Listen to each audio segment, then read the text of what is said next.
Hey everyone, Pete here. I want to talk about seller's property disclosures from the buyer's point of view. Sometime just before or just after going under contract on a property, the seller is required to provide their opinions, their disclosures regarding the status of the house, the size of the house, source of water, and lead-based paint if it's in a house older than 1979. The most interesting one is a seller's property disclosure, and that is the seller's opinion to the best of their knowledge about anything that works or doesn't work in the home. A lot of what you're going to see on that disclosure is blank because if they don't know, they leave it blank. Meaning there are questions like, are there buried tanks under the ground? Are there, things in the attic? And the seller may have never been in the attic.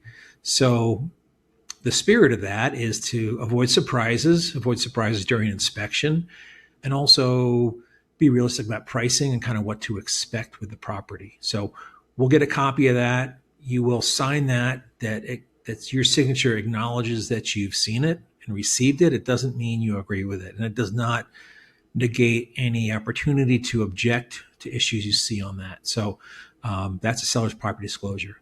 Source of water disclosure is another one. There have been developments far away from a water source where the wells have dried up. And so before you get into a home, and this is going to be uncommon for any Metro Denver home where there's an issue, the seller is going to let you know what water is Aurora or Denver water or something like that. Square footage disclosure, that is the agent and the seller's disclosing where the measurement of the square footage came from. So sometimes there are different square foot measures if you look online with different counties and things like that. Most of the time, the seller is going to refer to the public records of the county.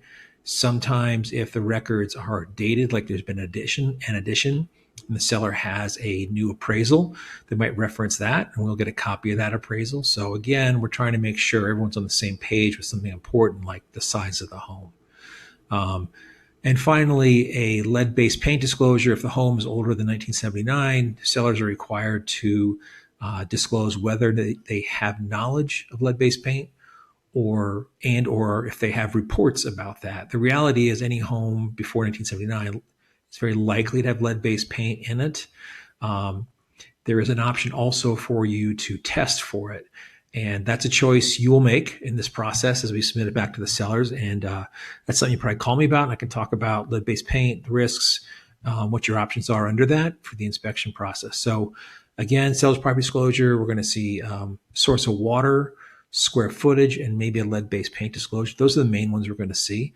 And as I send them to you, we'll talk about them, what you see, and any questions you have about them. So thanks so much. Thanks for watching. Talk to you soon.